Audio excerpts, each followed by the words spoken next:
Alors, on a passé un bon temps dans la louange. Nous avons adoré notre Dieu. On applaudit Jésus. Merci Annie, merci Moïse. Merci de nous avoir rapportés dans cette louange douce et agréable. Et même active un peu. Alors aujourd'hui, Jonathan n'est pas là, comme vous avez pu le voir. Il est parti en mission à Montjoly, dans une autre église, dans le fond, pour aller mettre le feu dans cette église-là. Il est parti avec son père Bertrand. C'est vraiment quelque chose que lui, Jonathan, il aime faire avec son père, parce qu'il a toujours fait ça avec son père, des sorties. Chez Janine, elle pourrait vous en dire long là-dessus. Mais aujourd'hui, il est vraiment en mission pour aller vraiment faire quelque chose de spécial à cet endroit-là où ce que Dieu nous a parlé, il fallait qu'on aille agir dans cette église. C'est une petite église à Montjoly. Je ne me rappelle plus de son nom, là, mais je pense que c'est Vie Espoir. Ouais, les enfants peuvent y aller. C'est ça. Vie Espoir, ouais, c'est ça. Fait que, c'est ça. Ils sont là toute la fin de semaine. Ils vont faire comme une genre de conférence. Pas vraiment conférence, mais aussi atelier, évangélisation. Aller vraiment activer cette église-là. Que, dans le fond, c'est eux qui ont, on peut dire pas crié, mais qui nous ont approchés pour qu'on puisse aller les aider dans ce sens-là. Fait qu'aujourd'hui, Jonathan et Bertrand sont là-bas. Fait qu'on peut prier pour eux, que vraiment que les gens soient touchés là-bas, qu'il y ait quelque chose de nouveau qui puisse débuter à cet endroit, Seigneur. Merci parce que tu mets ta main sur ce week-end, tu mets ta main sur chaque personne qui vont être attirés par cet événement. Parce que Jonathan et Bertrand vont savoir quoi dire à ces personnes.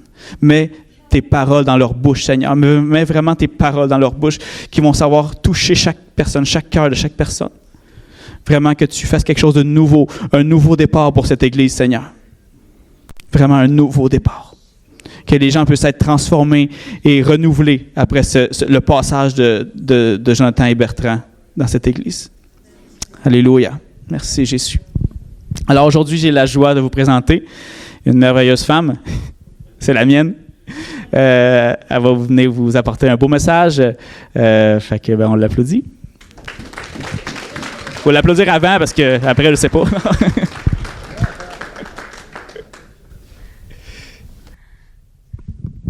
Allô tout le monde! Je suis contente d'être là pour pouvoir vous partager un message aujourd'hui, le message que j'avais sur mon cœur. Puis ce que je voulais vous parler aujourd'hui, c'est quelque chose que je connais bien, quelque chose que je porte, puis c'est la louange et l'adoration. Donc, je voulais vous parler de ça, puis de comment on peut entrer dans la présence de Dieu aussi à travers la louange, de qu'est-ce qu'on peut vivre à travers la louange. Puis, je voudrais juste apporter comme un feu à l'intérieur de vous, que vous alliez dans votre lieu secret adorer votre Père céleste, que vous ayez le goût de le faire comme vous ne l'avez jamais fait, d'aller dans des atmosphères, dans des dimensions que vous n'avez jamais été, d'aller plus en profondeur dans l'intimité avec lui. Puis si ça, c'est atteint, si ce soir vous avez le goût plus d'aller dans la présence de Dieu, puis de même expérimenter des choses que vous n'avez jamais expérimentées avec lui, eh bien j'aurai atteint mon but. Parce que vous connaissez tous le verset, Dieu règne au milieu des louanges de son peuple. Puis c'est ce qu'on a pu vivre ce matin. Puis quand un peuple a tout le même cœur à élever son Dieu ensemble, bien on peut vivre la présence de Dieu puissante dans le lieu où est-ce qu'on se tient. Puis à l'intérieur de nous, bien sûr, parce qu'on est ce temple-là, le temple que maintenant Jésus habite dans sa présence, par sa présence. Puis je voulais commencer ce message par un verset que j'aime beaucoup, qui est dans 2 Chroniques 5:13. Denis, il est où mon chronomètre? Ah, dans 2 Chroniques, tu l'as déplacé. Dans 2 Chroniques 5:13, c'est quand Salomon il a construit le temple, puis il l'a consacré à Dieu, ben il est écrit dans le verset 13, « Et lorsque ceux qui sonnaient des trompettes et ceux qui chantaient s'unissaient d'un même accord pour louer et célébrer l'Éternel, firent retentir les trompettes, les cymbales et les autres instruments, et qu'ils célébrèrent l'Éternel par ces paroles. » Les paroles, c'était « Car il est bon, car sa miséricorde durera toujours. » À ce moment, la maison d'Éternel fut remplie d'une nuée. Ça, c'est un signe de la présence de Dieu. Et les sacrificateurs ne purent y rester pour faire le service à cause de la nuée, car la gloire de l'Éternel remplissait la maison de Dieu. Donc, c'est ce qu'on aspire à vivre. La gloire tellement puissante qu'on ne peut même pas rester, oui, dans ce lieu, dans l'Église en tant que tel, puis nous-mêmes le vivre en nous, cette présence qui transforme à mesure qu'on contemple Dieu, qu'on contemple sa présence, qu'on l'adore, eh bien, on se transforme à son image. Puis, c'est une façon de nous connecter à Dieu. Et puis, j'ai cherché des façons de... J'ai cherché à donner une définition à la louange et l'adoration. Puis je peux vous dire que c'est vraiment une chose ardue. Il y a plein de mots dans la parole de Dieu qui est utilisé pour parler d'adoration et de louange. Puis j'ai été obligée d'aller dans les racines hébraïques, même si je ne parle pas un mot d'hébreu. Donc, je vais faire de mon mieux dans la prononciation. Mais c'est pour vous expliquer qu'est-ce que ces mots-là voulaient vraiment dire. Donc, je commence avec le mot « avoda », qui voulait dire « servir, travailler pour Dieu ». Donc, toutes les fois qu'on sert Dieu ou qu'on travaille pour lui, on l'adore. C'est une façon de l'adorer. Donc, où est-ce que je veux vous apporter? C'est de vous amener à réaliser que la louange et l'adoration, c'est pas seulement des chants, c'est pas seulement de la musique, mais c'est une vie consacrée à Dieu. C'est toute une vie consacrée à Dieu. Puis, pour ce mot-là, avoda, j'ai cherché une référence dans laquelle il disait, je vais passer vite sur les références par rapport au mot hébreu parce que c'est juste pour vous dire où est-ce que ces mots-là se retrouvent dans la Bible, mais je n'irai pas en profondeur dans les versets. Donc, Exode 3:12, « Quand tu auras fait sortir le peuple d'Égypte, vous servirez Dieu sur cette montagne. » Donc, le mot, c'était « avoda ». Donc, vous adorerez Dieu sur la montagne. Ensuite, il y a le mot « kadash ». Kadash veut dire « sanctifier », se mettre à part. Ça veut dire que toutes les fois où vous vous sanctifiez pour Dieu, toutes les fois où vous mettez à part pour Dieu, eh bien, c'est une façon de l'adorer, de le louer, de lui rendre gloire. OK? Donc, votre sanctification, c'est une marque de votre adoration à Dieu. Et on peut le retrouver dans le verset Exode 19, 22. Encore une fois, je vais passer vite. Et que les sacrificateurs aussi qui s'approchent de l'Éternel se sanctifient de peur que l'Éternel ne les frappe. Alors, c'est Kadash, sanctifie, donc se mettre à part. Donc, c'est une façon d'adorer Dieu. Ensuite, il y a le mot Toda. C'est action de grâce, remerciement, louange, offrande. Donc, ça peut être de la dimension des dons, de l'argent qu'on peut donner à Dieu ou de ce qu'on peut consacrer, des actions de grâce qu'on peut lui rendre. Et ça aussi, c'est une façon d'adorer. Quand vous donnez votre offrande ou votre dîme, c'est une façon de l'adorer. Et puis, on le retrouve, entre autres, dans Psaume 50, 23. « Celui qui offre des sacrifices de louange, Towad, me glorifie. » Donc, m'adore. C'est un peu la même façon de le dire. Ensuite, ça, j'ai été quand même un peu surprise. Il y a le mot « yaré » qui veut dire « adorer », mais ça veut dire « craindre », « respecter ». Donc, tout ce que tu crains, tu l'adores. Donc, maintenant, je vous amène juste à faire l'exercice dans votre tête. Qu'est-ce que vous craignez le plus dans votre vie? Eh bien, vous en faites une idole, en réalité, de cette chose. OK? La crainte, on ne doit la donner qu'à Dieu. Puis, c'est Dieu qui mérite d'être craint et rien d'autre. C'est pour ça que Dieu répète autant de fois, ne crains point les hommes, les circonstances, toutes ces choses-là, ne les crains point, crains seulement Dieu. Parce que tu en ferais de ces choses-là des idoles dans ta vie. Donc, la crainte de Dieu, l'obéissance à Dieu à cause de notre crainte, c'est une façon d'adorer Dieu.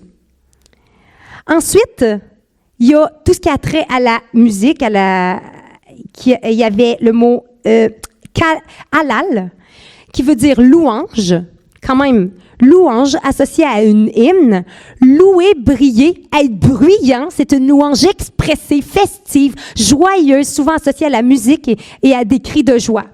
Donc, on voit que c'est vraiment, ça fait naître la joie en nous. Donc, tout ce qui... quand on fait de la louange, on l'adore aussi en musique. Puis ça, c'est pas difficile pour nous de nous référer à ça pour dire adoration. Et on le voit dans le psaume 113:1. Louez serviteur de l'Éternel, louez le nom de l'Éternel. Donc, louer, c'est halal. Puis halal, c'est exactement la définition que je vous ai donnée. Donc, soyez bruyants, expressifs, festifs, joyeux. Faites des cris de joie, serviteurs de l'Éternel. Louez le nom de l'Éternel. Donc, c'est ça que ça voulait dire dans ce cas-là. Ensuite, vous avez le mot zamar qui est utilisé pour les instruments. Donc, juste un instrument, sans chanter, juste jouer d'un instrument, puis on le voit un peu avec David, avec la harpe. C'est une façon de s'approcher, de se mettre dans l'atmosphère aussi de la présence de Dieu. Et c'est une adoration à Dieu qu'on peut lui donner par nos instruments. Dans le psaume 21, 14, il est écrit « Lève-toi, Éternel, avec ta force, nous chanterons ». Ça, c'est Zamar. « Et célébrerons ta puissance. Et je te louerai au son du luth. Je chanterai ta fidélité, mon Dieu. Je te célébrerai avec la harpe. Sainte d'Israël, pour te célébrer, j'aurai la joie sur les lèvres et dans mon âme que tu as libéré. Ma langue proclamera chaque jour ta justice, car ceux qui cherchent mon malheur sont honteux et rougissent. » Donc, il y avait pour les instruments. Et ensuite, les 3 derniers mots, c'était pour des positions physiques. C'était des positions physiques, dans le fond. Donc, il y a le mot « yada » qui veut dire, littéralement, c'est les mains levées, lever les mains. Donc, on peut le voir dans le psaume 107, 8, « Qu'il yada » qui loue l'Éternel pour sa bonté et pour ses merveilles en faveur des fils de l'homme. Qu'il lève les mains au ciel, qu'il lève les mains, c'est ça que ça veut dire. Donc, c'est une façon d'adorer Dieu. Donc, quand on loue l'Éternel, quand on loue Dieu dans nos louanges, il y en a qui pensent que c'était intense, lever les mains, là. Mais ça fait partie d'une expression d'adoration qu'on peut avoir. Ensuite, il y a kara, qui veut dire s'agenouiller, plier les genoux. Et toutes ces choses-là que je vous parle, c'est aussi des choses qui ont un lien avec la prière. C'est jamais bien loin, on ne sépare pas ça au couteau, la prière, l'adoration, et c'est lié. Donc, les mêmes positions d'adoration peuvent être prises dans les 2 cas. Et ici, c'était s'agenouiller et plier le genou, comme dans le psaume 95:6. « Venez, prosternons-nous, humilions-nous devant l'Éternel, notre Créateur. » Ça veut dire « plions le genou devant lui ».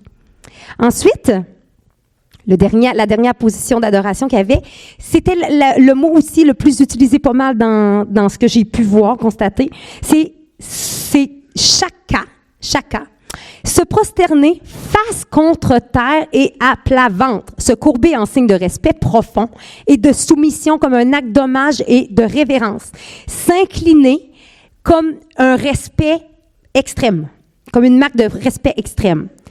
Alors, cette façon d'adorer-là, elle est la plus utilisée au niveau de la position physique qu'on pourrait prendre. Puis c'est intéressant de voir qu'est-ce que l'ennemi, le diable, a dit à Jésus quand il était dans le désert puis il a essayé de le tenter. Il a dit « Prosterne-toi devant moi. » Eh bien, chacun devant moi, c'est ce qu'il a dit.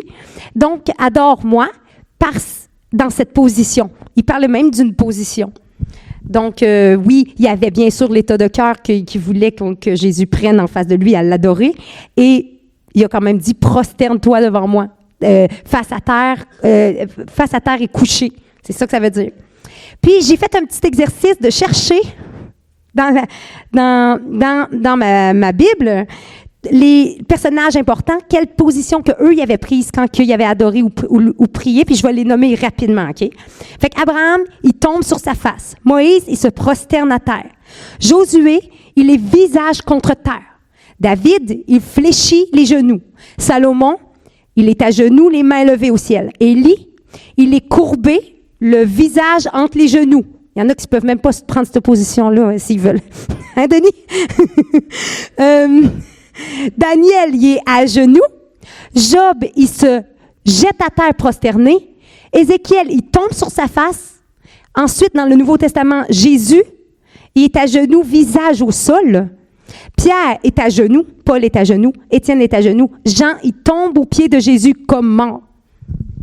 Donc, c'est des positions que les gens prenaient physiques. Donc, ces positions-là physiques, ils reflètent l'adoration que tu as dans le cœur pour la personne en face de toi. C'est une façon visible de voir ton adoration pour lui, dans le fond. Puis, c'est aussi c'est comme si ton âme, ton corps et ton esprit est en commun accord pour adorer Dieu. C'est ça, c'est les positions physiques qu'on peut prendre aussi pour adorer. Puis je trouvais intéressant quand même, quand on adore, on est souvent à l'église en tout cas, on est souvent comme ça. Puis des fois, là, quand on est bien en forme, on lève les mains au ciel. Et même, souvent, on reste même assis. Puis je me disais, mais regarde, ils prenaient des positions pas confortables du tout. Ils faisaient violence à leur chair. Ils disaient, hey, Dieu, il mérite que je m'humilie pour lui. Puis des fois, même notre position peut apporter, peut rendre plus accessible de l'atmosphère qu'on a besoin pour adorer Dieu, en réalité. Fait que c'est une façon d'adorer, puis c'est des fois peu utilisé.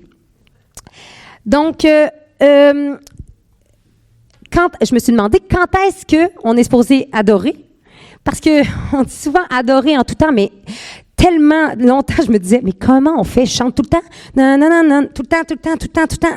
Ben non. Quand Dieu dit adorer sans cesse, c'est que vous l'adorez par votre caractère, vous l'adorez par votre état de cœur, vous l'adorez par vos attitudes, par votre comportement, par vos louanges, oui, mais par chaque geste que vous faites dans votre journée, chaque pensée que vous faites dans votre journée. C'est comme ça qu'on adore sans cesse. Donc, s'il y a des pensées mauvaises qui viennent dans notre tête à un moment, c'est un moment où est-ce qu'on n'adore pas. Donc, ce que Dieu dit, c'est soumets tes pensées, soumets-toi à ma parole, puis adore-moi de tout ton corps, de toutes tes pensées, de tout ton être. Puis, il est quand même écrit clairement dans 1 Thessaloniciens 5,13.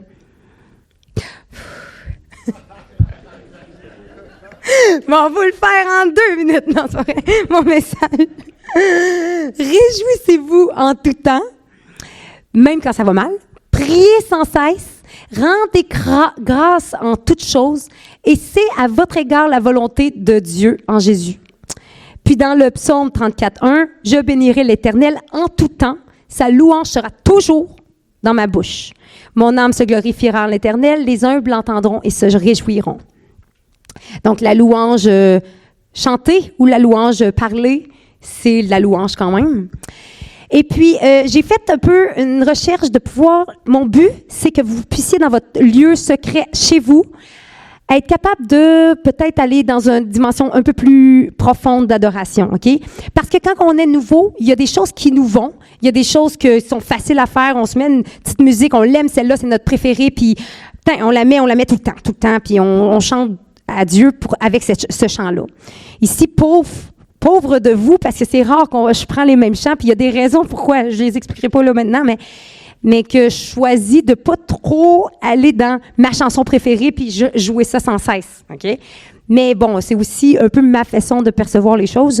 Mais quand on est nouveau converti, on a besoin de sécurité et on a besoin, des fois... on fait des choses qui nous vont pas quand on vieillit dans la foi. Donc, quand on choisit un chant, quand on est à la maison et qu'on veut adorer Dieu, ben une des choses la plus importantes, c'est qu'il soit biblique. Donc, premièrement, connaître notre parole puis vérifier que les mots qu'on dit, ben ils louent vraiment le Seigneur puis qu'ils soient dans la vérité. Parce qu'il y a des petites phrases, des fois, qui se glissent dans les chants, on les aime beaucoup puis on répète ces phrases-là qui sont des fois pas bibliques. Et c'est dommage et c'est pas la vérité. Puis c'est pas juste dommage, c'est quand même grave de dire des phrases qui sont pas bibliques. Puis des fois, ben oui, je suis en avant, des fois, il y a des petites... mais je sais que bon, c'est pas moi qui écris non plus les chants en général, à part des fois, de temps en temps, mais c'est important quand même de vérifier que le chant soit biblique. Puis ensuite, quand on choisit nos chants, c'est l'objectif qui est derrière qui est important. Qu'est-ce que je veux faire? C'est à quoi qui me sert le chant? C'est dans quel état d'esprit que je suis aujourd'hui? Pourquoi j'ai besoin de mettre ce chant-là aujourd'hui?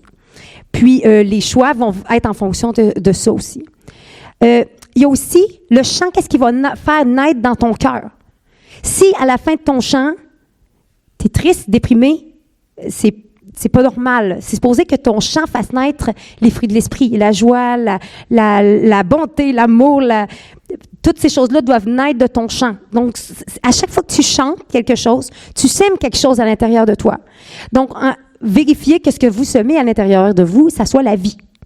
Puis, si on peut semer par un champ la vie, assurément que vous récolterez les fruits dans quelques temps, parce que quand on sème quelque chose, ça prend un temps avant de voir les fruits, avant de récolter.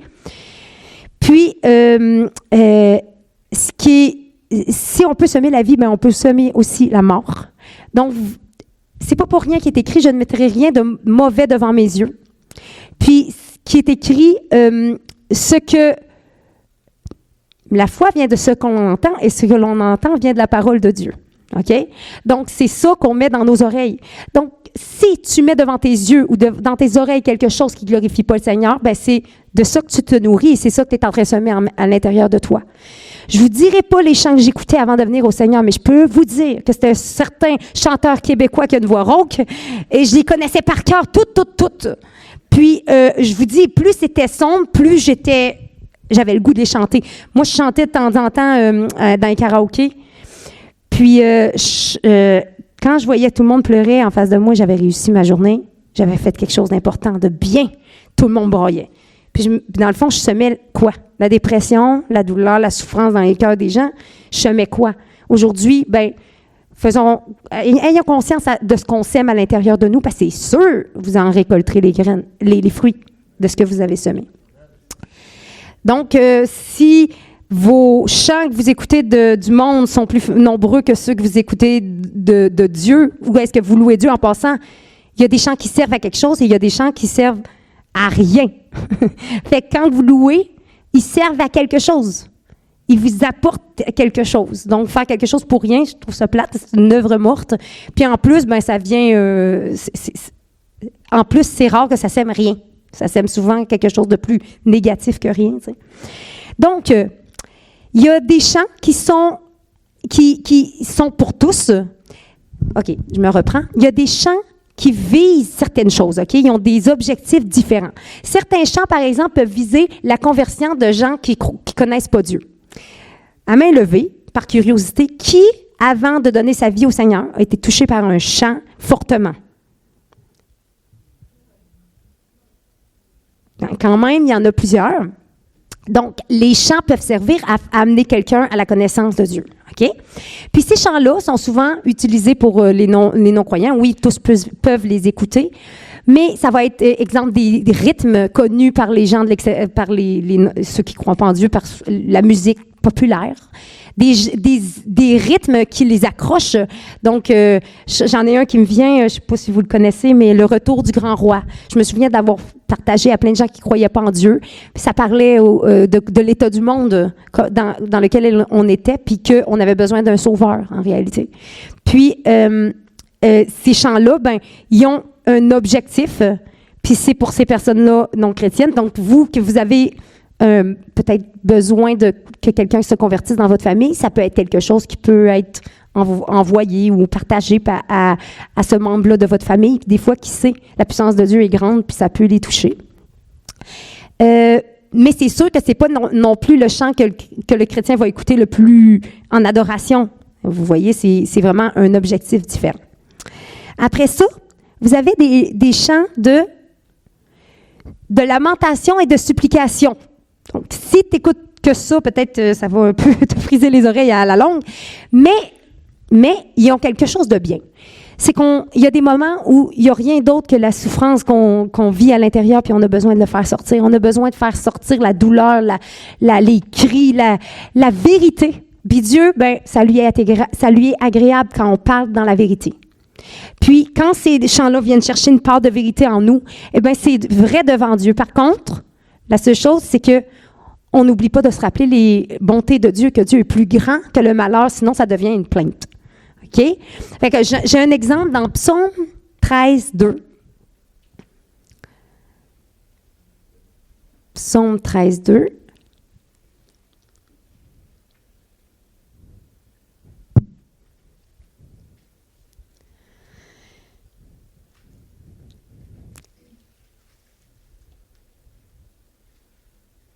Il dit, « Jusqu'à quand, Éternel, m'oublieras-tu sans cesse?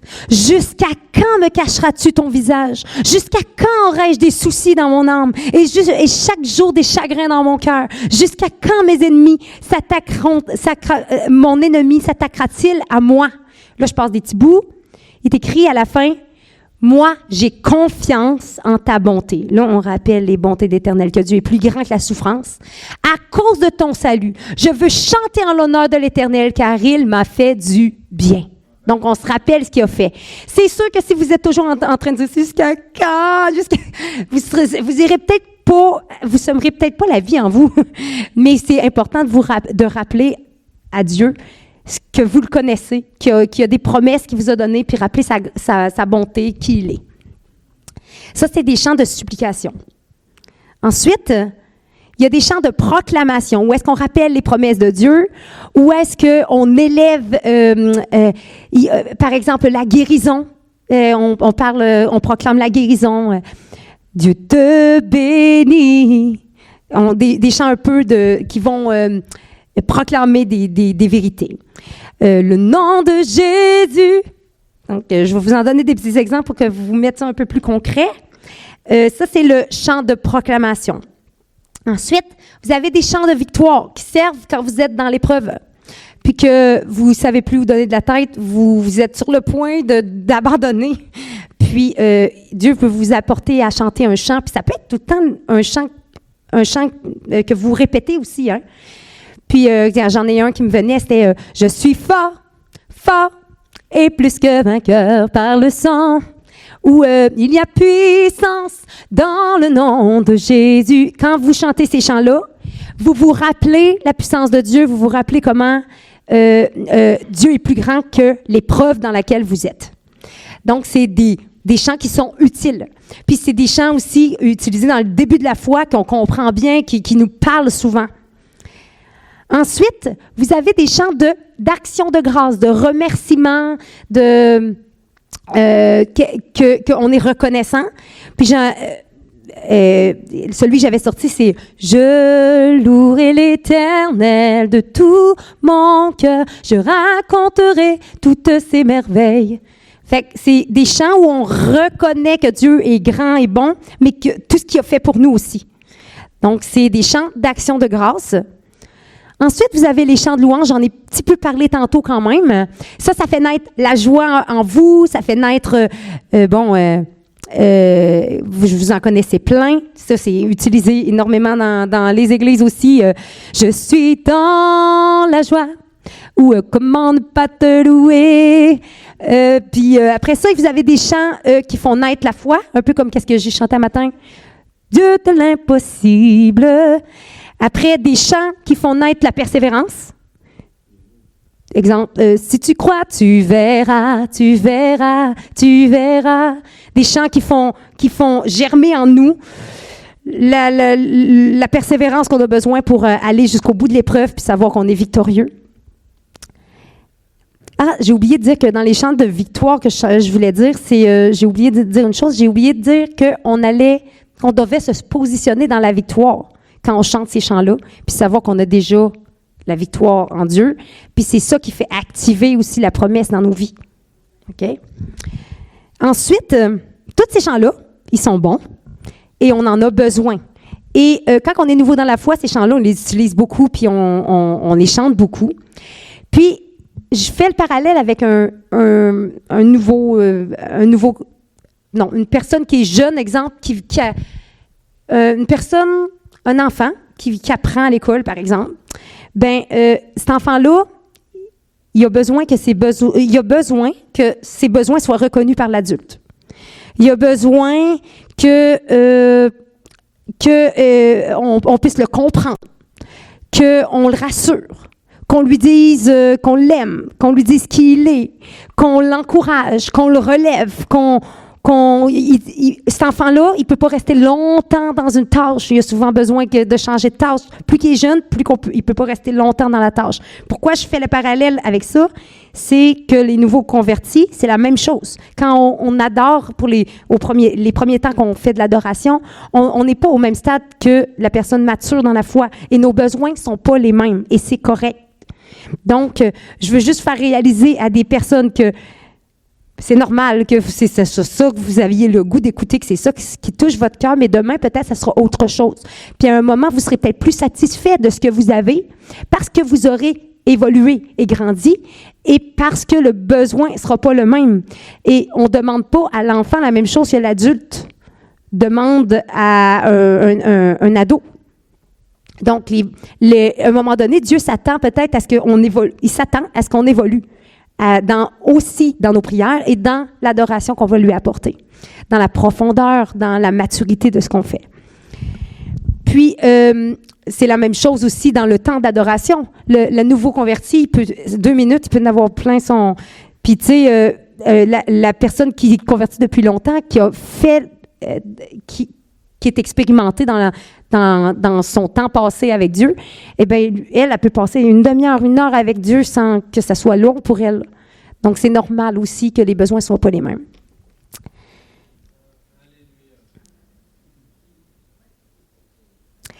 Puis, quand que l'enfant évolue, quand il devient ado, on s'attend à ce qu'il commence à être tourné vers le parent aussi, à comprendre les besoins du parent. Il n'y a pas juste lui. Parce qu'au début, il y a ses besoins à lui qui doivent être répondus. C'est pour ça que les chants dont je vous ai parlé, ils parlent souvent à la personne. Ils parlent souvent aux hommes. Ils sont là pour encourager l'homme souvent. OK? Bon, il peut y avoir quelques exceptions, mais je fais quand même quelque chose d'un peu plus général. Donc, le parent, à un moment donné, il s'attend à ce que l'enfant qui a grandi, il fasse des choses parce qu'il l'aime. T'sais? Au début, l'enfant, on va le punir parce qu'il ne le fait pas, puis c'est normal. Mais quand il est ado, à un moment donné, le parent dit, mais c'est une façon de m'aimer, d'agir comme ça. Là, je ne te punirai plus. Tu n'as pas besoin d'être puni. Tu as besoin de prendre conscience que tu grandis, puis qu'on est 2 adultes, un à côté de l'autre, puis que maintenant, tu fais des choses par amour. OK. Puis, il y a un moment, comme j'ai dit un peu, il peut naître un inconfort dans vos temps d'adoration. Avant, ça marchait. Avant, vous étiez bien. Avant, vous vous sentiez plein de la présence de Dieu. Vous sentiez la présence de Dieu dans votre physique. Vous le ressentiez physiquement. Puis tout d'un coup, voyons, vous n'avez rien changé.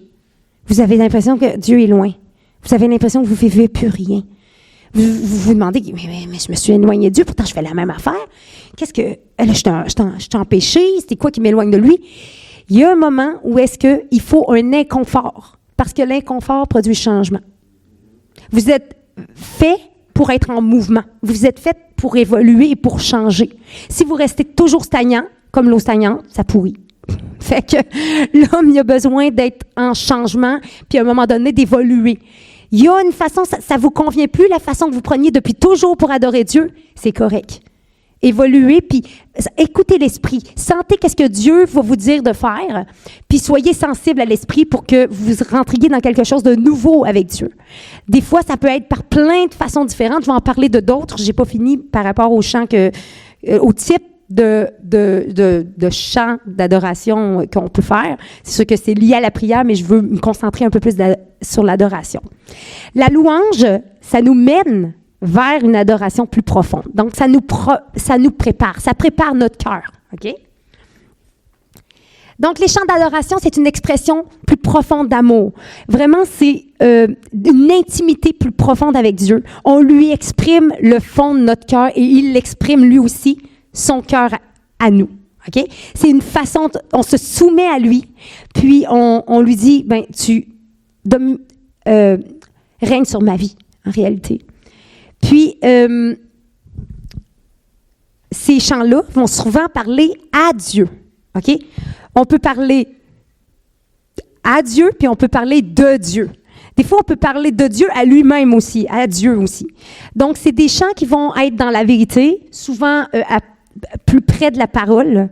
Puis, ça va nous mener à apporter notre propre adoration aussi. Il y a des chants qui sont propices à faire naître quelque chose de plus que le chant chanté de haut en bas. Donc, oui, les nouveaux convertis, c'est correct, on fait le chant de haut en bas, puis même les anciens convertis en ont besoin aussi. OK? On a toujours besoin des anciens outils, mais on en développe toujours d'autres dans le chemin. Puis, il les chants d'adoration peuvent nous amener à apporter notre propre adoration. Donc, il y a des chants d'adoration écrits par d'autres, et c'est correct. Et gloire à Dieu pour ça, gloire à Dieu pour ceux qui ont eu une relation avec Dieu, qui ont fait naître des chants d'adoration de leur relation avec lui.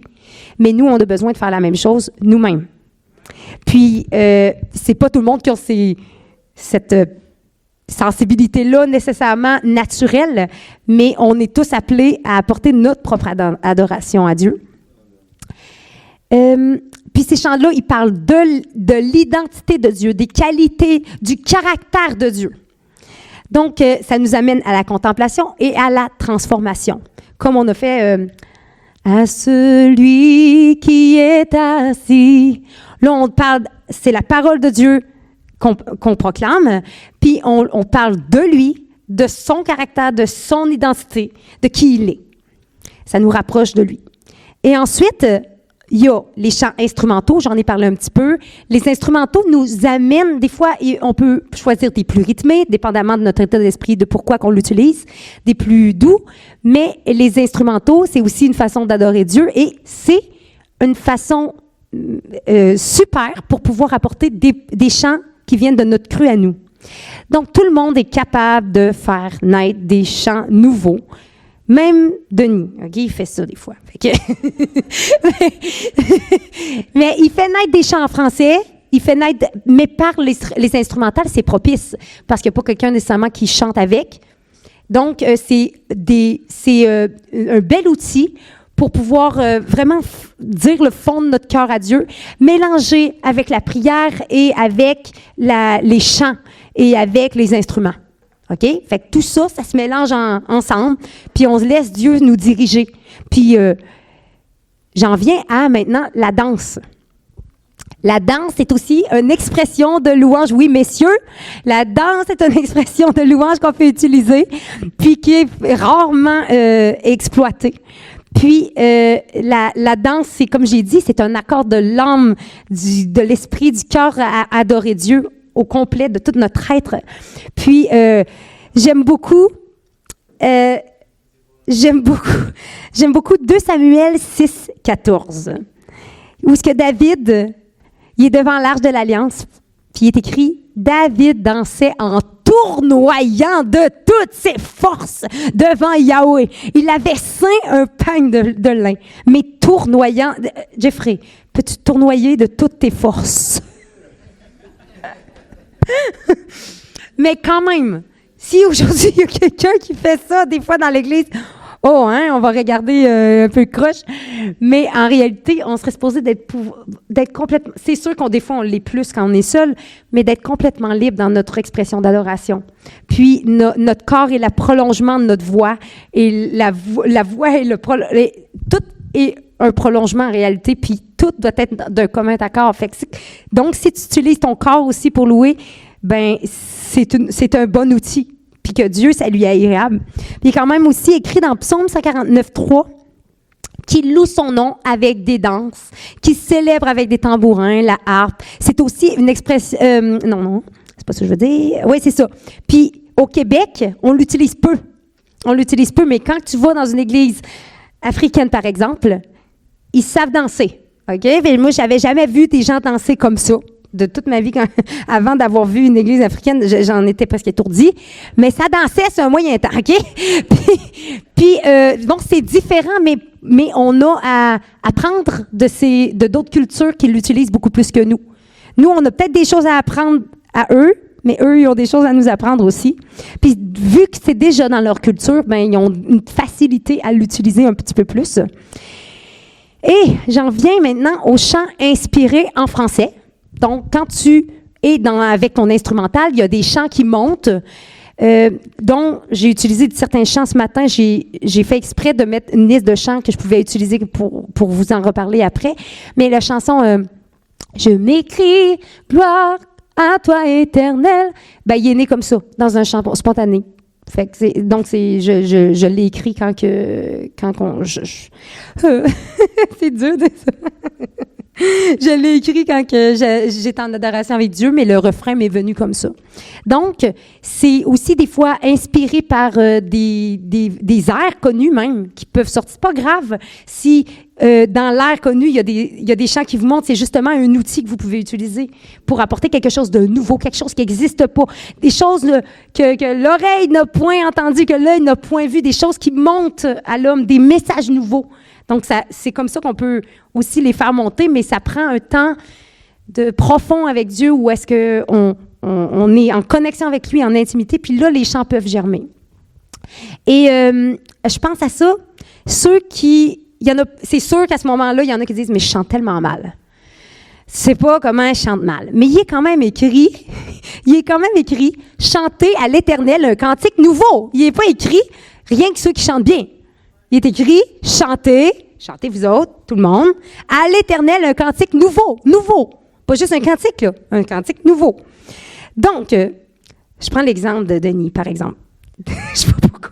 Il chante pas si mal, là, mais bon. Mais je me rappelle une fois, j'étais partie avec les enfants, puis je suis rentrée à la maison et j'avais même pas encore rien entendu. J'ai senti tout de suite dans l'atmosphère quelque chose de pas normal, quelque chose. Je sentais l'atmosphère vraiment, vraiment spéciale. Fait que je commence à monter les escaliers, puis là, j'entends qu'il loue en haut. Je suis arrivée, j'ai même pas été capable de parler. Ça, Denis va dire, c'est rare, ça.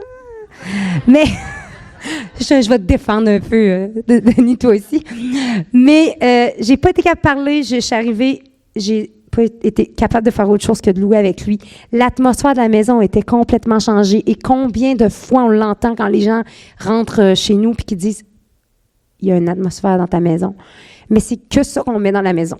Je ne suis pas en train de mettre un joug sur tout le monde. Je dis juste que nous, il n'y a pas ce qu'on fait jouer à la maison, ben on le choisit. On ne fait pas jouer n'importe quoi parce que tout ce que tu mets crée une atmosphère. Donc, Denis qui chante peut-être pas, qui n'est pas le meilleur rossignol, et la nuit a été courte, mais lui-même a fait naître cette atmosphère-là de louange. Puis souvent, il en invente des chants, il pourra vous montrer ça quand vous irez le voir, des chants spontanés français qu'il invente, mais il le fait. Puis si lui peut le faire, c'est tous, tout le monde peut le faire, OK?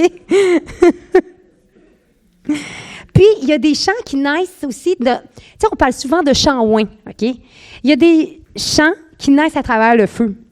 Puis, je vous en donne un exemple, puis j'en aurai d'autres, mais là, j'en ai sorti un. Il y a le chant de quelqu'un il s'appelle John Newton, OK? Certainement, il y en a qui connaissent l'histoire, surtout Bertrand qui n'est pas là aujourd'hui, mais Bertrand doit connaître cette histoire-là. John Newton était un capitaine dans un bateau. Il s'occupait des esclaves, puis ça a l'air qu'il était vraiment, il était raide, voyons, il était dur, on va dire qu'il manquait d'amour dans ses relations avec les autres et tout ça. Un jour vient une tempête, puis la tempête est tellement forte qu'il sent qu'il n'y a aucune chance de s'en sortir. Il crie à Dieu, il dit « Dieu, sauve-moi ». Puis la tempête s'arrête. Cet homme-là, il donne sa vie au Seigneur sur le champ, puis il devient pasteur. Et ce chant qui est né à travers le feu, c'est Amazing Grace. Je savais que vous saviez. Puis, fait que c'est ça. Amazing Grace. Tout le monde connaît ça. Tout le monde le connaît. Il est connu à travers le monde, mais il est né à travers aussi le feu, à travers l'épreuve, à travers une tempête. Puis, ce qui est beau, je trouve ça beau parce que c'est... en français, on le traduit autrement, mais c'est « Grâce étonnante, quel son merveilleux qui a sauvé un misérable comme moi. J'étais perdu, mais maintenant je suis retrouvé. J'étais aveugle, mais maintenant je vois. » Puis ça, c'est juste une petite partie du chant. Mais ce chant-là, il a passé les générations. Et puis c'est ça, ces chants-là qu'on appelle « ouins », des fois viennent ils ont été faits avec la cendre, faite avec le feu de l'épreuve. Puis c'est aussi des gens, il y a aussi les auteurs qui peuvent être ouins et tout ça. La mélodie, tu l'entends, tu fais déjà « ouais, il y a déjà quelque chose qui se passe, rien qu'en entendant la mélodie. Donc, c'est ce qu'on appelle des fois les chants ouins. Quoique, beaucoup de chants peuvent être ouins quand ils sont chantés d'une façon ou dans une circonstance, puis pas l'être à d'autres. Alors, ensuite, les chants en esprit. Donc, les chants en esprit, c'est certain que pour faire des chants en esprit, il faut avoir premièrement le don des langues, de parler en langue. Puis il faut le rechercher de tout notre cœur. On sait que Dieu prie à travers nous, qu'on ne sait pas qu'est-ce qui est bon de dire, mais Dieu le sait. Puis il prie à travers des langues, des soupirs inexprimables à travers nous. Et dans les chants, c'est la même chose.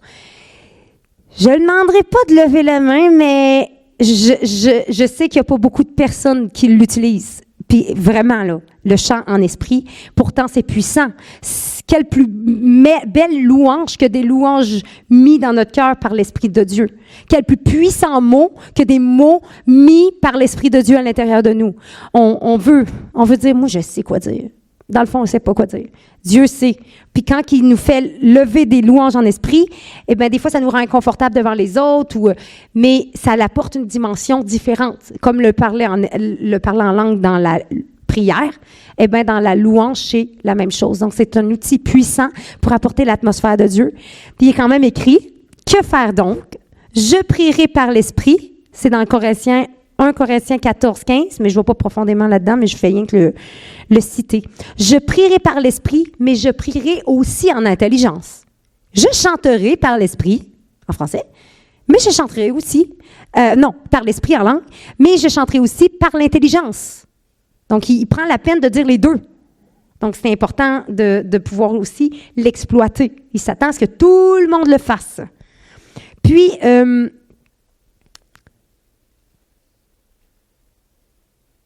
j'ai quelque chose qui me vient, puis je n'ai pas de l'oublier. Quand on apporte une louange, les gens qui sont en avant, OK, ils sont là juste pour diriger. OK? C'est comme ça s'appelle dans le bateau, là, le gouvernail. C'est comme un gouvernail sur un bateau. OK? Donc, on est juste cette petite pièce-là qui fait, on va dans cette direction-là, tout le monde, suivez-nous. OK? On est juste ça.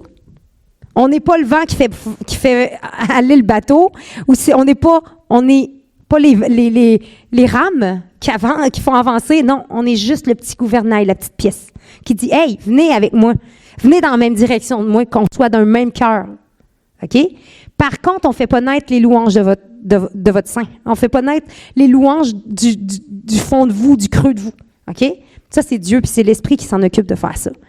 Donc, on n'est pas là à tirer les verres du nez pour que vous louiez Dieu, mais on est là à être transporté par les flots avec vous, par l'Esprit, en vous dirigeant juste dans la bonne direction pour pas qu'on s'en aille partout, puis qu'en final, on n'ait pas un même cœur.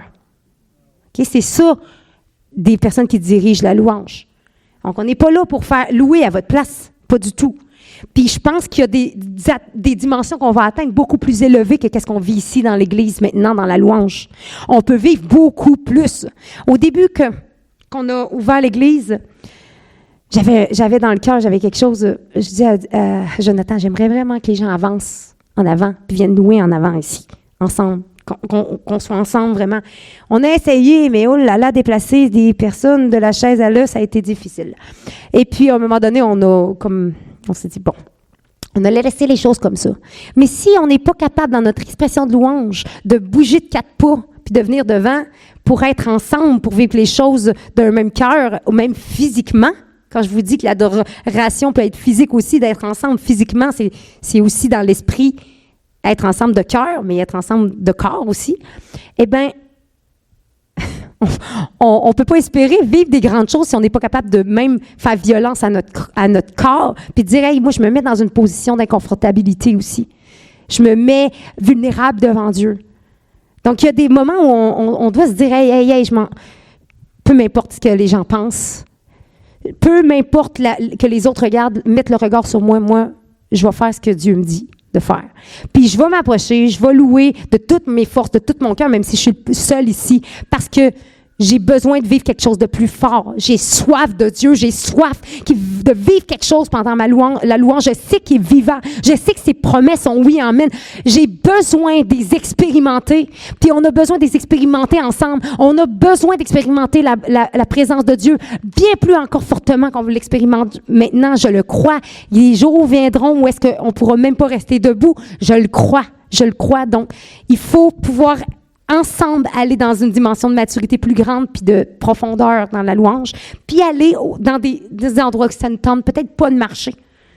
Où est-ce qu'on se fait violence? Tu sais, je sais toujours comment ça va se finir, moi, quand on loue le Seigneur puis Denis est assis dans le divan de même à côté. Je sais toujours que ça va mal finir. Je sais. La position n'est pas favorable. Mais je sais que s'il est debout en train de marcher puis qu'il loue, je sais qu'il va être capable de résister à la tentation de dormir. Tu sais, il y a quand même des positions favorables, hein? Mais arrêtez, là, il n'est pas le seul à s'endormir des fois de temps en temps, OK? Non, mais je vous le dis, quand il s'endort, inquiétez-vous pas, il y a toujours des visions aux presses, fait que c'est correct. Bon. Ça, je n'avais pas écrit. Denis, je ne sais pas où je suis rendue à cause de ça. Oui. OK. Dans Jean 4, 21, on peut y aller.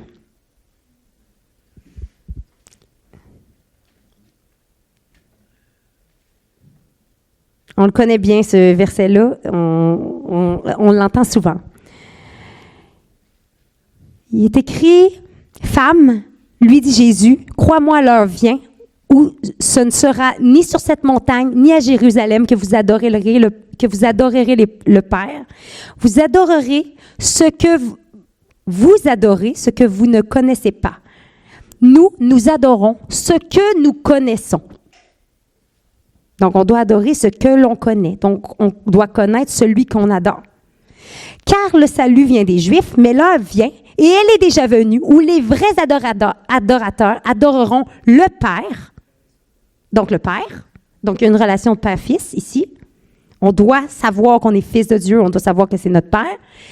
En esprit, on pourrait dire poussé par l'esprit, puis les langues en font partie. Et il faut que ceux qui l'adorent en esprit en esprit, je me suis trompée, et en vérité. Et en vérité. Donc, une louange authentique qui vient vraiment du cœur. Car ce sont là les adorateurs que le Père demande. Dieu est esprit et il faut que ceux qui l'adorent en esprit et en vérité. Donc, les petits commentaires que je faisais, c'est que c'est juste pour vous faire prendre conscience que c'est important de savoir qui on est, que notre relation avec Dieu, c'est ça, notre adoration aussi, la relation qu'on a avec notre Père. On est le Père sur cette terre, puis notre adoration, c'est d'être comme lui, de faire comme lui, de le servir, tu sais, tantôt, je vous ai dit, l'adoration, c'est autant le servir, autant la sanctification, se mettre à part, autant le lever les mains vers lui, autant se coucher par terre vers lui. Tout ce qu'on fait, c'est des façons de s'approcher de lui, en réalité, puis de créer cette relation-là avec lui. Est-ce qu'on peut être là, assis, simplement l'adorer? Bien sûr que oui. Bien sûr que oui, on peut être simple si l'Esprit nous y pousse, mais il faut savoir qu'on peut avoir diverses façons de le faire, puis que notre temps d'adoration, ils ne sont pas obligés d'être plates. OK? On peut aller plus loin. Puis il y a les chants prophétiques. Donc, ils servent autant quand on fait des prophéties. Les prophéties, ils servent à quoi? Exhorter, à consoler, de la même façon que les chants aident à exhorter, consoler. Les chants peuvent apporter vers une dimension qu'on ne connaissait pas, des révélations nouvelles, les chants prophétiques. Ils peuvent apporter la guérison. Ils nous poussent toujours à aller plus loin dans la présence de Dieu, à prier plus, à passer plus de temps avec Dieu. Exemple, un chant en exemple.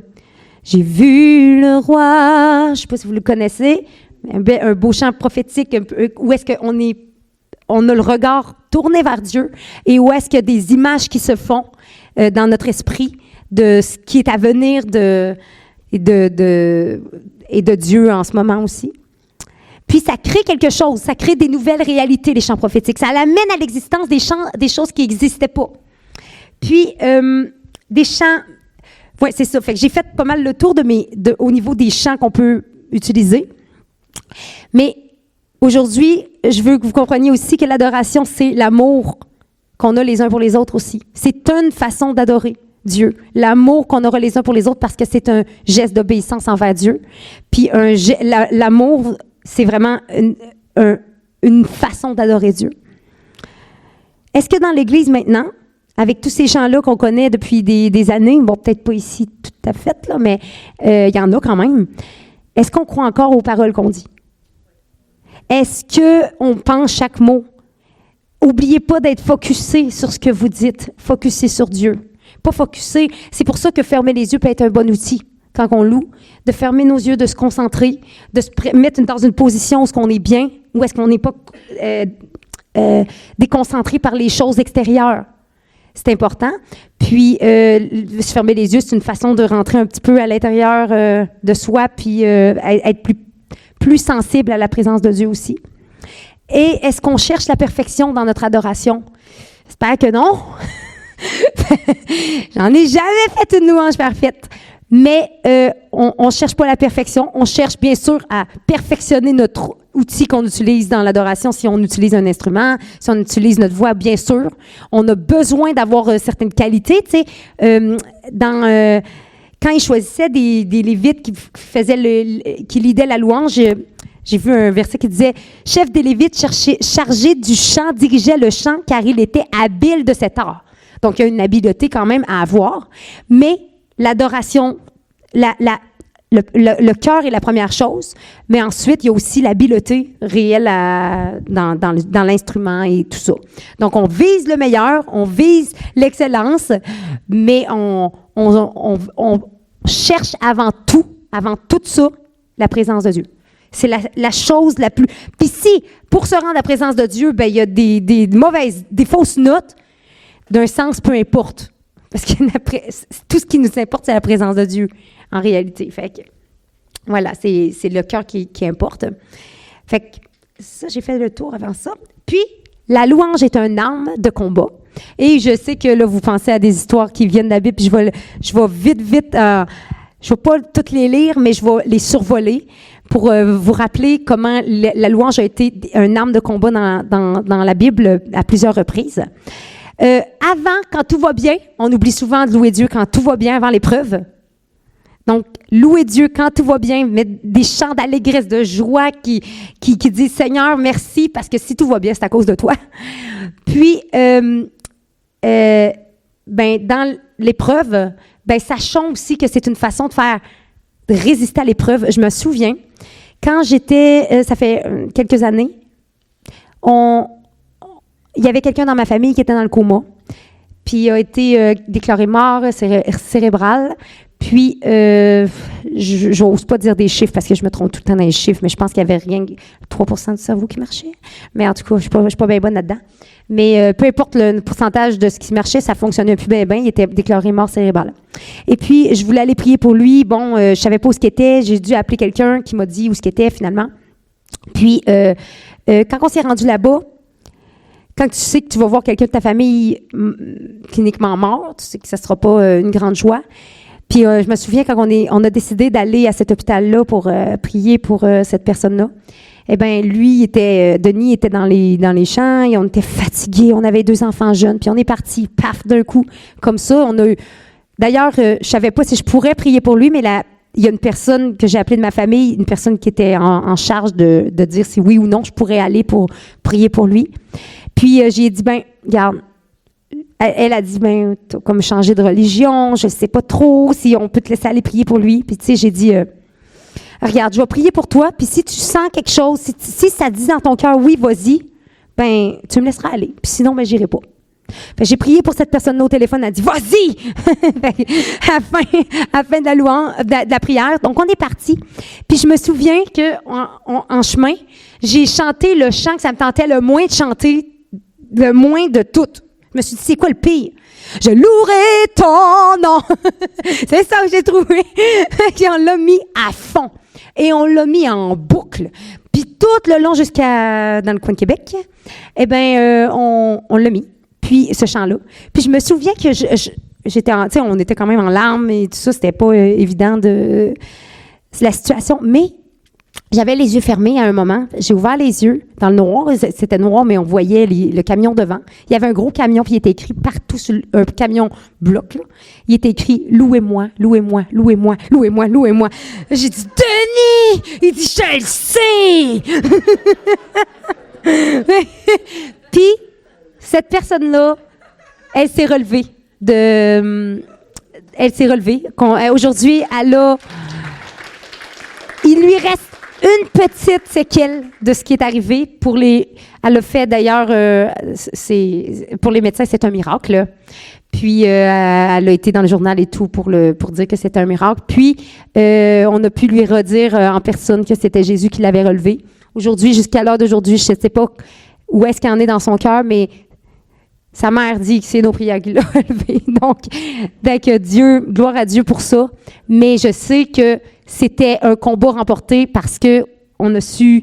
Bon, il y avait d'autres choses liées à ça, mais je ne rentrerai pas dans les détails, mais parce qu'on s'est mis dans une position de victoire avant d'y être, puis qu'on a loué quand ça ne nous tentait pas. On a fait violence à notre corps. Et je l'ai faite, et je l'ai refaite, et je l'ai refaite beaucoup de fois depuis dans les épreuves. Exactement ce chant-là que ça ne me tente pas de chanter. Exactement un chant de réjouissance quand ça ne me tente pas de le faire. Je me souviens aussi qu'il y avait une fille, on avait prié pour cette personne-là. Puis, il y avait des manifestations quand on priait, puis on n'en finissait plus de finir. Puis, à un moment donné, on était plusieurs à prier. J'ai dit, non, c'est assez. On regarde à Dieu, puis on loue. On loue, mais je suis dans la joie. C'est ça qui m'est venu. Fait que, puis c'était pas le fun parce que la personne, elle manifestait, mais elle avait vraiment une douleur physique. Très, très mal. Puis, fait qu'on était sur le point pour ouvrir d'appeler l'ambulance, là, de l'amener à l'hôpital, là. Puis, j'ai dit, ben, on lève les yeux au ciel, puis on loue. Fait que c'est ce qu'on a fait. On a regardé au ciel, on l'a laissé là un peu, puis on a regardé Dieu. Puis on a loué tout notre cœur, puis à la fin, elle n'avait plus rien. Pourtant, juste quelques minutes avant, elle était dans une situation pas belle du tout, là. Donc, dans l'épreuve. Job, n'oubliez pas qu'il venait de perdre ses enfants. Il s'est jeté à terre. Ton cousin, il avait mis sur Internet. Qu'est-ce qu'il a su des fois qu'il y avait, c'était à cause de l'intubation qu'il avait eu. Mais il avait été guéri complètement. Ah, OK. Bon, c'est pas grave. J'ai pas le temps, là. Fait que... Pressé par le temps donné, tu comprends pas.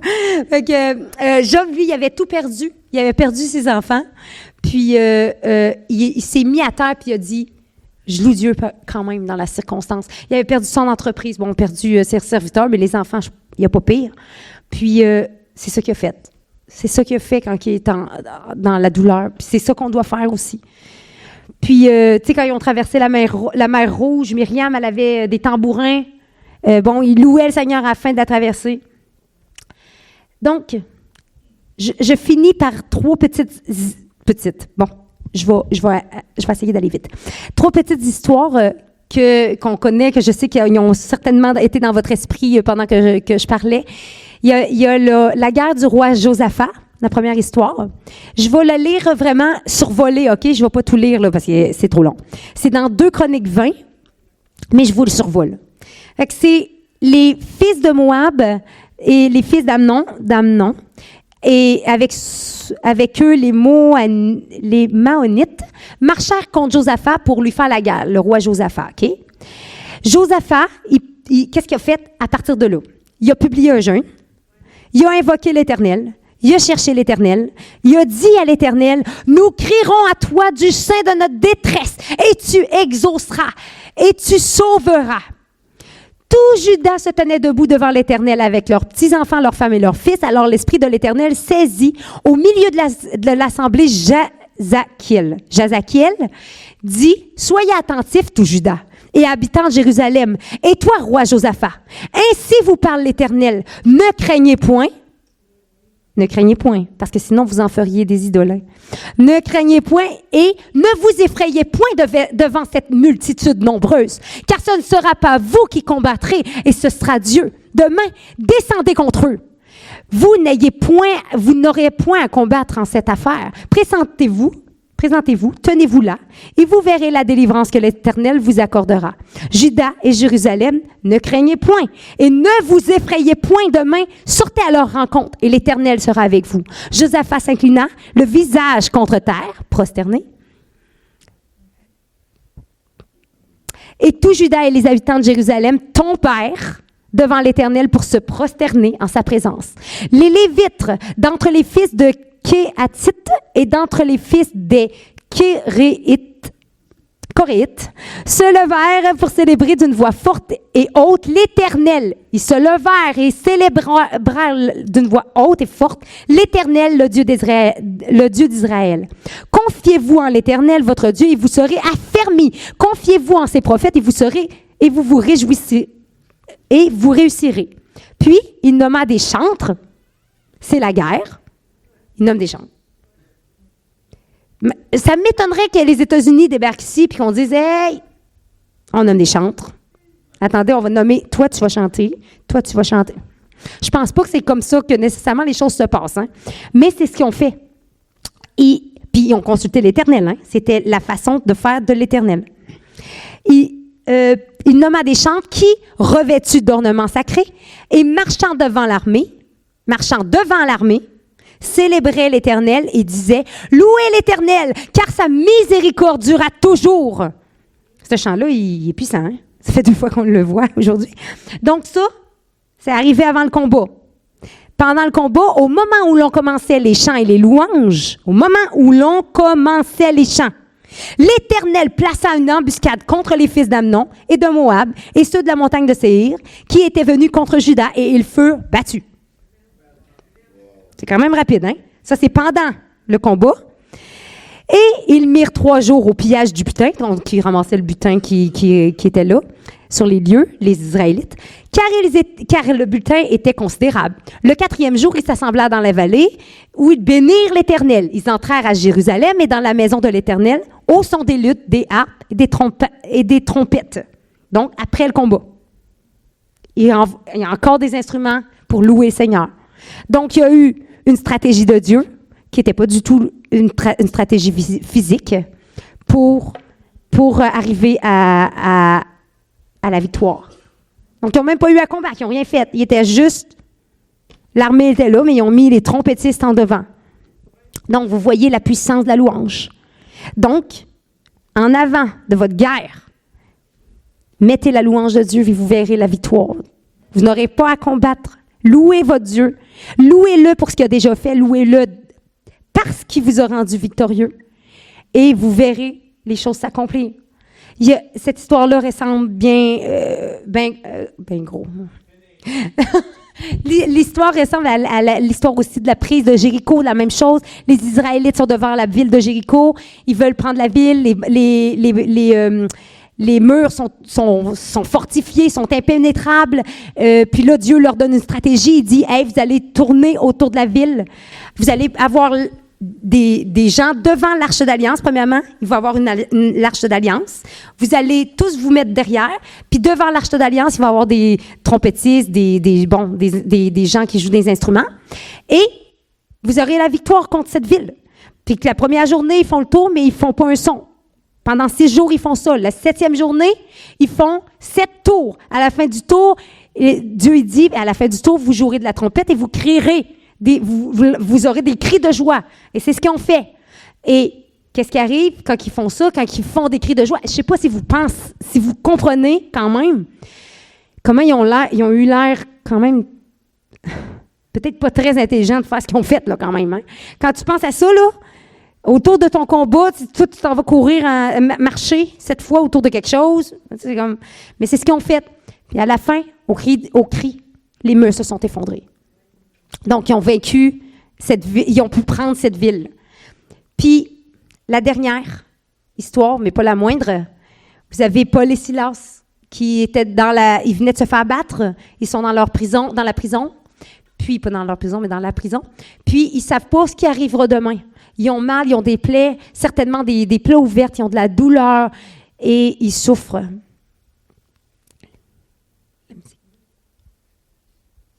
Puis, ils souffrent, ils sont là, dans le froid, seuls, sûrement dans leur cellule, dans le noir.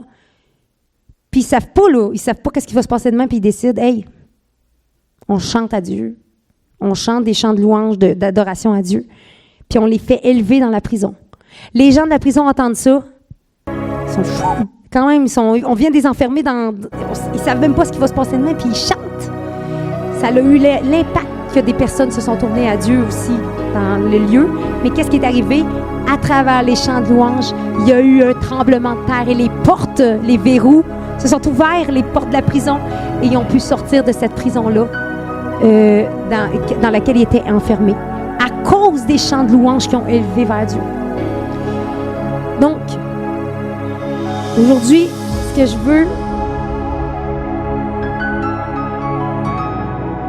je veux aujourd'hui, qu'on puisse juste faire comme exercice, je sais que le temps avance un peu, c'est juste de louer ensemble, de faire un petit temps d'adoration, mais comme je ferais dans mon salon, juste pour vous amener dans une atmosphère qu'on peut créer quand on est à la maison, mais avec vous. Donc, ce que je voudrais, c'est que vous vous sentiez à l'aise de prendre la place qu'il y a. Il y en a ici, il y en a là, de venir même devant, de faire ça ensemble, de faire un temps de louange, d'adoration dans la profondeur de l'esprit, puis d'aujourd'hui faire tomber des verrous, des portes des prisons. Fait que pendant que vous louez, que vous chantez, que vous adorez, peu importe la façon que vous le prendrez, eh bien, on va prier pour ceux qui ont des besoins au niveau que des prisons qui sont là, fermées, qui sont enfermées, que les gens sont enfermés depuis longtemps, mais ils ont besoin de voir ces portes-là être ouvertes. Puis, à travers la louange, je crois qu'il y en a plein qui auront des percées qu'il n'y avait pas depuis longtemps. Mais c'est juste, je vous apporte aujourd'hui vraiment dans mon salon. Je ne sais pas si on peut. Puis je vous montre un peu comment je fais. Est-ce qu'on peut le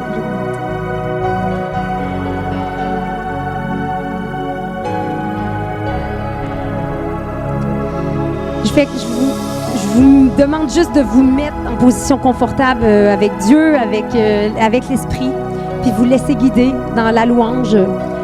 Vous avez entendu parler de louange en esprit, de louange avec le corps, de louange avec les mains levées, d'une position de soumission dans le cœur, d'un cœur sincère et authentique face à Dieu.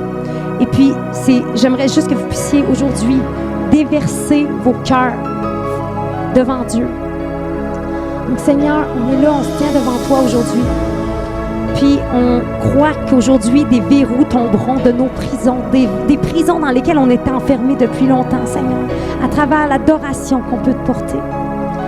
Seigneur, apprends-nous à t'adorer, apprends-nous à te louer.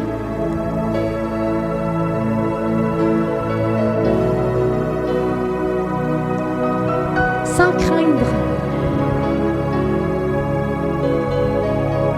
Sans craindre les hommes, sans craindre les circonstances qui se trouvent devant nous, Seigneur. On se tient devant toi avec ce cœur d'adorateur, Seigneur, que tu nous as demandé d'avoir. On veut t'adorer en esprit, en vérité. On veut s'approcher de toi, puis tu nous transformes de gloire en gloire. Transforme nos cœurs, Seigneur. Transforme-nous à ton image. On en a tellement besoin, Seigneur. On a tellement besoin de nous voir diminuer, de te voir augmenter, Père.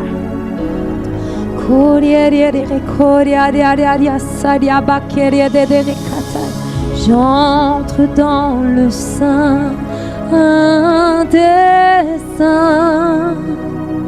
J'entre par le sang de l'agneau. J'entre pour t'adorer, toi seul. J'entre pour honorer Jésus. Je t'adore, Seigneur. Oui, je t'adore. Seigneur, je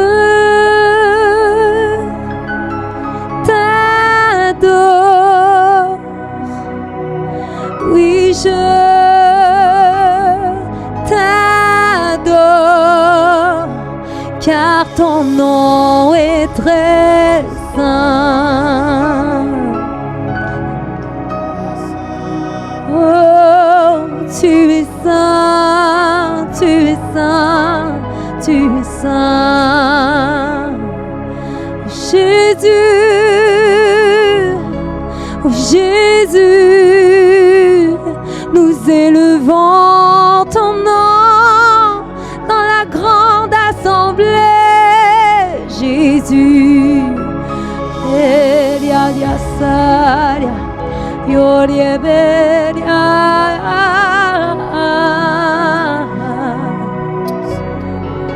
Koya Baria Saria, Maiteria, Soria Bakaya, Koya Maria Bakeria, Soria Maria. Seigneur, nous déclarons dans le nom de Jésus-Christ, comme il est dit dans ta parole,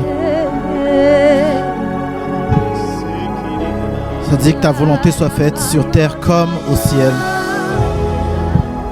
Et la Bible nous parle de ces moments où est-ce que des milliers et des milliers et des milliers et de milliers et de milliers d'anges louent le Dieu, notre Dieu, le Dieu saint, le Dieu puissant, et la gloire remplit la place.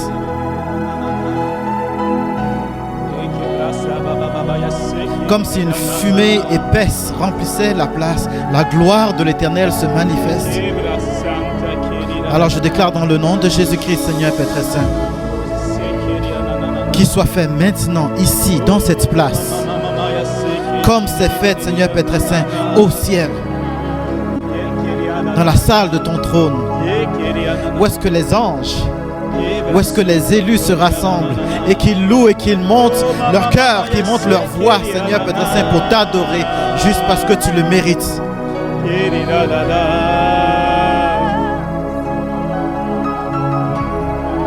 Ta présence, Seigneur,